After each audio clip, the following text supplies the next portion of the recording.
Bismillahirrahmanirrahim. Assalamualaikum warahmatullahi wabarakatuh. Apa mau?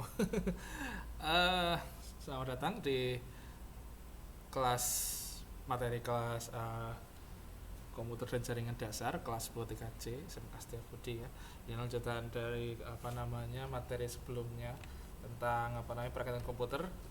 Jadi ini adalah setelah melakukan perakiraan komputer, jadi untuk proses pengaturan BIOS gitu ya. Jadi untuk pengaturan BIOS ini salah satu bentuk dari pengecekan apakah proses instalasi komputernya kita sudah berjalan dengan baik apa tidak. Di video kemarin sudah saya tunjukkan contoh dari video pembelajaran tentang bagaimana cara merakit komputer dari LPK. Ya, kemarin aslinya itu pengen tak tunjukkan tentang Kisco IT Essentials, cuma karena aplikasinya menggunakan Flash, dan Flash sudah tidak didukung lagi sama sebagian besar web di dunia gitu. Jadi akhirnya ya mau tidak mau hanya bisa pakai video pembelajaran saja, tidak bisa interaktif pakai Flash gitu ya. Tapi nggak apa-apa. Untuk hari ini kita lanjutin saja untuk pengaturan BIOS di komputer. Kita pertama pelajari dulu apa itu BIOS gitu ya. Jadi apa itu BIOS? Kalau mungkin bisa dilihat di bukunya kalian, BIOS ini apa? BIOS ini adalah Basic Input Output System. Ini adalah singkatan dari itu, Basic Input Output System. BIOS ini terletak pada secara harfiah, BIOS ini aslinya adalah sebuah chip yang tertanam ke dalam motherboard komputer yang bisa fungsinya itu adalah untuk mengatur basic atau istilahnya bagian-bagian dasar dalam komputer.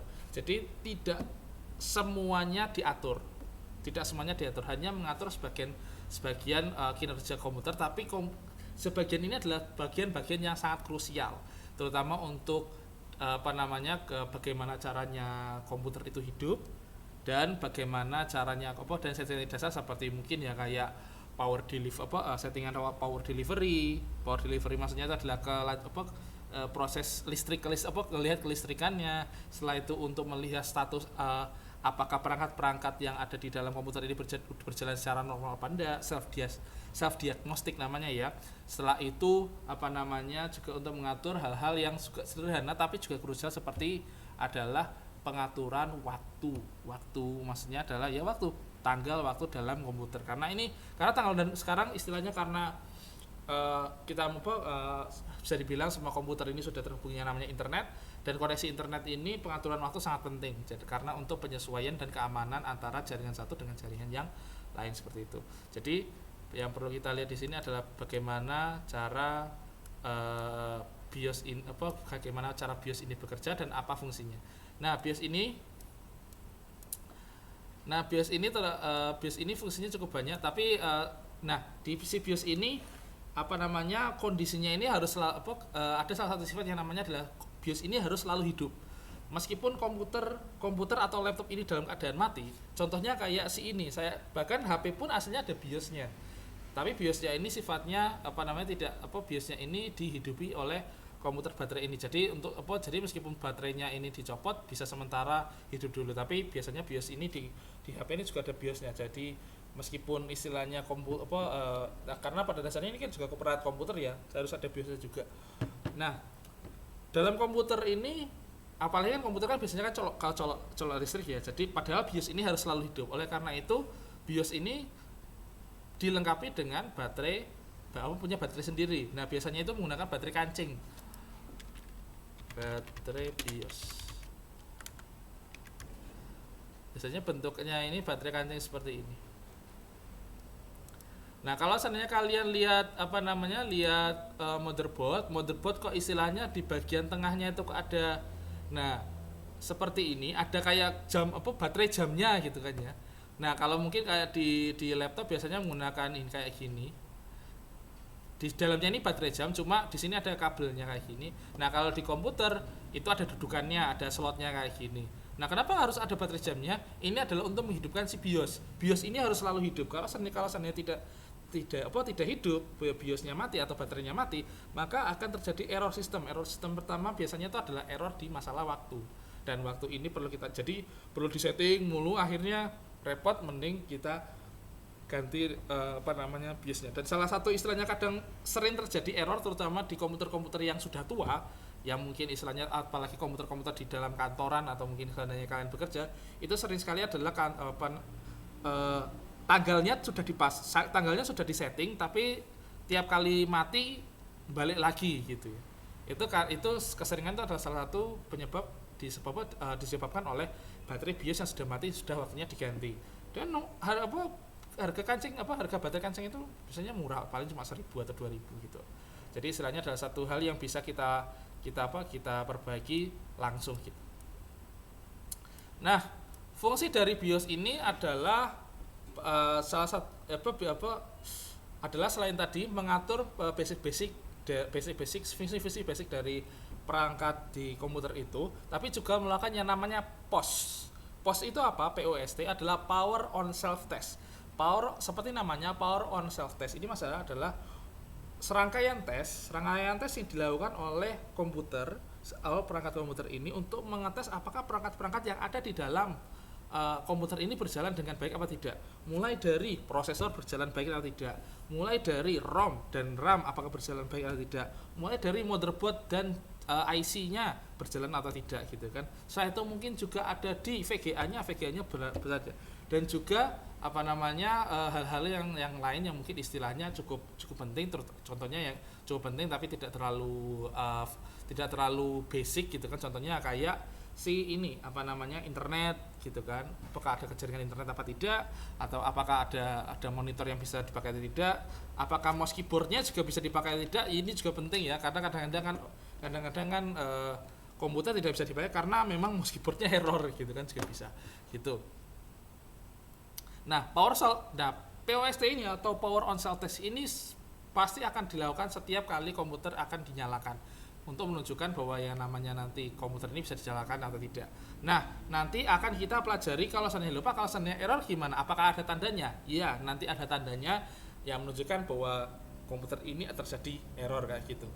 Nah, setelah itu, fungsi nomor 3 itu adalah konfigurasi perangkat keras, mulai dari device booting, mulai dari kapasitas memori VGA, pengaturan tanggal waktu, hyperthreading, L1, LC dan lain sebagainya. Jadi bisa dibilang istilahnya fungsi-fungsi yang sangat dasar, bukan dasar maksudnya adalah istilahnya kayak copy paste enggak ya, maksudnya adalah fungsi-fungsinya sifatnya menyangkut hidupnya si komputer ini gitu kan, berada di BIOS gitu.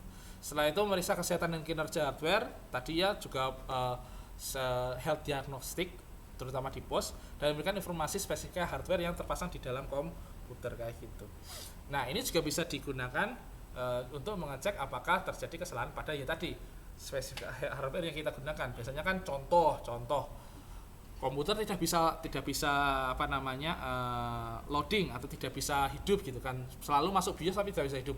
Ternyata ketika dites, ternyata harddisknya atau memori internalnya error gitu kan. Berarti kan harus bisa diperbaiki dengan mungkin mengganti kabel atau langsung mengganti harddisknya kayak gitu. Nah, setelah itu di sini ada, pada dasarnya BIOS memiliki 3 bagian penting, yaitu adalah pertama kali yaitu BIOS untuk program, driver hardware dan bootstrapper utama. Nah, bisa dibaca ya, BIOS ini adalah BIOS program, ini adalah program yang dapat dijalankan untuk melakukan konfigurasi hardware. Jadi kalau kalian lihat BIOS.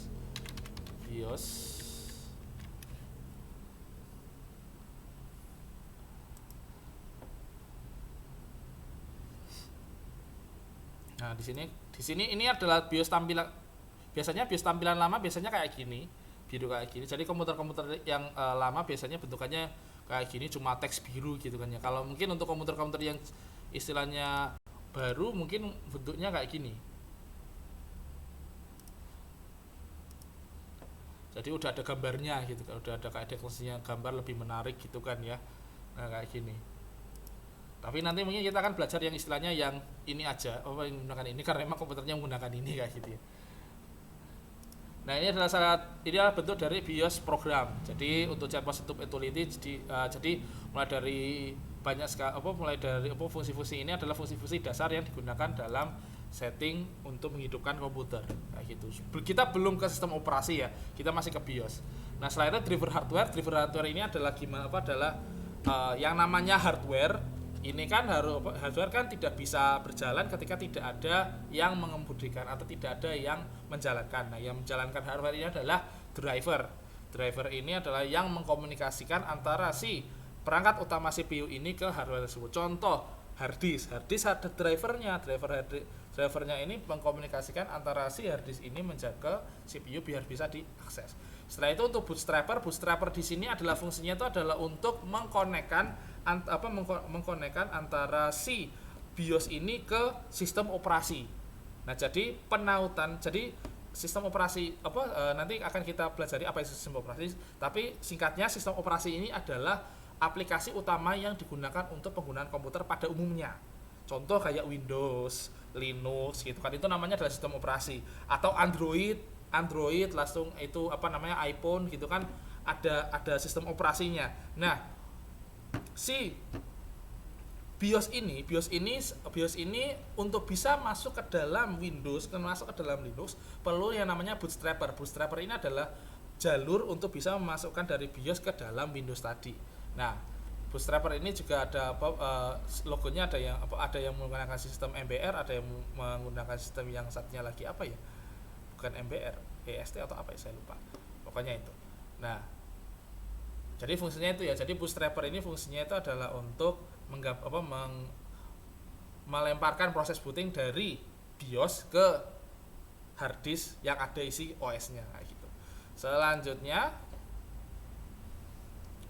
nah ini adalah jenis-jenis dari BIOS. Nah, di sini ada karakteristik BIOS tapi ketika memberikan kesalahan atau kerusakan gitu. Contoh our BIOS satu kali bit pendek menggunakan komputer dalam kondisi normal. 1 bit panjang adalah informasi pada RAM sana.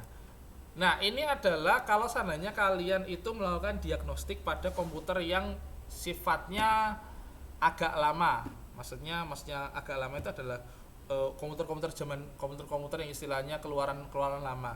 Sekarang itu rata-rata untuk komputer itu sudah di motherboard itu sudah ada yang namanya lampu indikator error.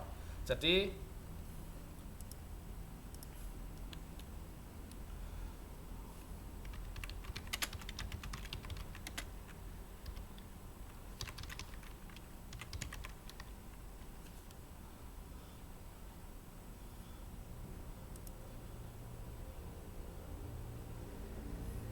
error lights kayak gini. Nah,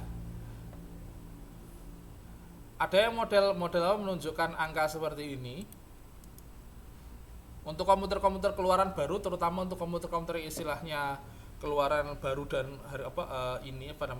udah istilahnya harga yang lumayan bagus. Biasanya ada kayak gini, ada kayak ada kayak LCD-nya kayak gini menunjukkan errornya apa. Nah, kalian ketika ada error kalian tinggal lihat di manualnya. Atau malah biasanya paling gampang itu adalah kayak gini.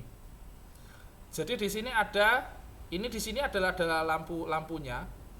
Lampu ada boot, VGA, DRAM dan CPU. Kelihatan enggak sih? Di sini ada boot, VGA, DRAM, CPU. Nah, di sini kalau kalian lihat data open image. Nah, di sini ada boot, VGA, DRAM. Nah, di sini di atasnya ada lampunya. Nah, kalau seandainya lampunya ini menyala, maka ada masalah di bagian tersebut. Contoh, di sini kalau seandainya ada lampu CPU-nya menyala, berarti ada masalah di CPU. Mungkin CPU-nya ini geser, atau mungkin ada mungkin salah satu pinnya ini ada yang tertutup dengan mungkin karena kelebihan pasta gitu kan, akhirnya pastanya melebar akhirnya pinnya ketutup kayak gimana. Tapi mungkin CPU ini jarang terjadi kalau seandainya kalian masang CPU-nya ini benar gitu ya.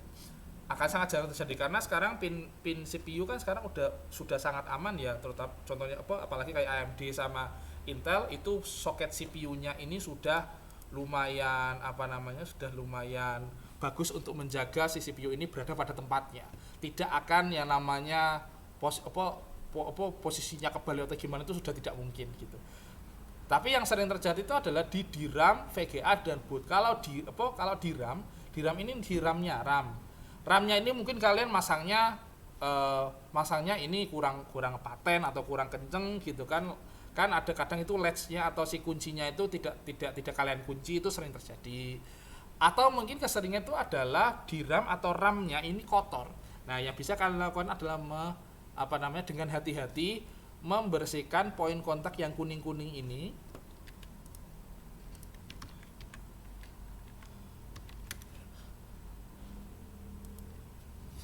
Nah, di sini kan ada poin kontak yang kuning-kuning ini, kalian bersihkan menggunakan kapas dan alkohol 70% gitu.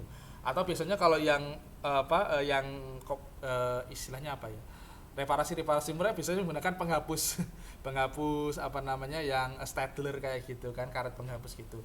Yang istilahnya bisa untuk membersihkan kotoran-kotoran yang istilahnya mengerak di kontak poinnya itu. Dan juga sama seperti di VGA itu mungkin di kalian itu tidak memasangnya secara kenceng, atau mungkin karena memang gini, kadang memang di RAM dan VGA-nya ini memang sudah rusak. Sering terjadi keseringan rusak di VGA dan RAM itu keseringan dikarenakan adanya lompatan listrik biasanya. Entah itu lompatan listrik statis atau memang dari komputernya atau dari PSU-nya gitu. Nah, keseringan kayak gitu itu adalah dikarenakan sering terjadi mungkin terjadi kalau mati lampu. Itulah kenapa salah satu keamanan yang cukup bagus untuk dalam sistem komputer adalah baterai cadangan atau UPS. Kayak gitu. Jadi sekarang itulah kenapa untuk sekarang sih memang tidak terlalu penting UPS, tapi untuk menjaga-jaga saja. Jadi untuk second measure atau keamanan kedua gitu. Dan yang boot ini adalah hard disk. Hard disk ini maksudnya adalah hard disk ini dia ini istilahnya apa ya, harddisknya ini kena gitu, jadi mungkin kabelnya putus atau mungkin emang si harddisknya ini udah rusak kayak gitu kan, bisa jadi gitu. Jadi sekarang istilahnya untuk komputer yang kayak gini memang sudah jarang terjadi ya, apalagi sekarang komputer sudah jarang dilengkapi dengan speaker kecil untuk menunjukkan error, itu sudah jarang. Tapi untuk praktek yang akan kita lakukan nanti akan tetap menggunakan model motherboard model lama. Jadi istilahnya kita masih bisa menggunakan ini. Dan yang akan kita gunakan itu adalah Word BIOS dan AMI BIOS gitu. Jadi bisa dilihat di sini Word BIOS, kalau satu bit pendek menunjukkan komputer kondisinya bagus, satu bit panjang itu terjadi pada RAM, satu bit panjang dengan dua bit pendek berarti di RAM parity, sama di RAM juga, satu bit panjang tiga bit pendek berarti di VGA, dan tidak muncul bit sama sekali berarti kemungkinan terjadi slot modul RAM dan memori video kayak gitu.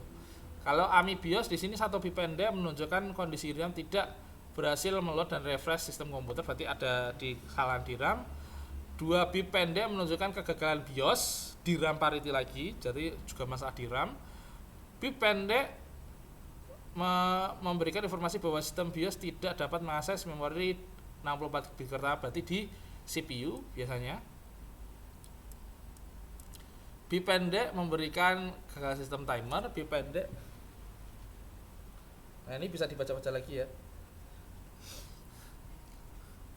Keseringan yang kalau mungkin baca di sini mungkin rada membingungkan ya, tapi keseringan yang sering saya hadapi di komputer yang ada di sekolahan dan juga sebelum mengajar di sekolah ini, keseringan itu adalah memang banyaknya itu adalah di RAM gitu ya. Jadi RAM ini terutama untuk beberapa komputer tua itu yang memang kan sering sekali gonta-ganti. Jadi istilahnya banyak sekali entah itu debu atau apa, atau kadang-kadang memang itu chipnya itu udah mati sehingga ketika dipasang itu tidak bisa.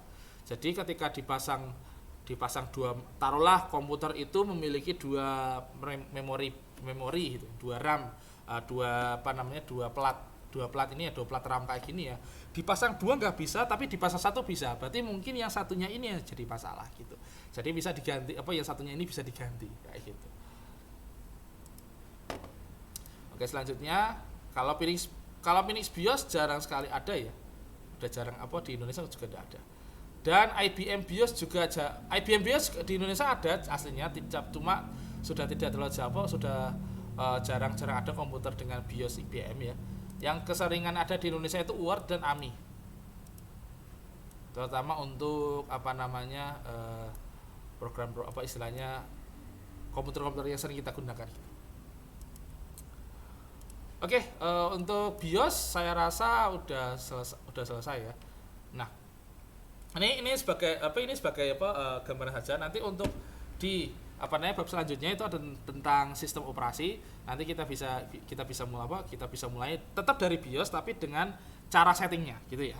Jadi nanti kita akan coba untuk simulasi menginstalasi sistem operasi ke dalam sebuah komputer gitu ya. Jadi untuk pertemuan kali ini saya akhiri dulu. Kalau ada pertanyaan bisa diajukan lewat Japri WA. Jangan lupa untuk absen kehadiran pada pertemuan kali ini. Saya akhiri dulu. Assalamualaikum warahmatullahi wabarakatuh.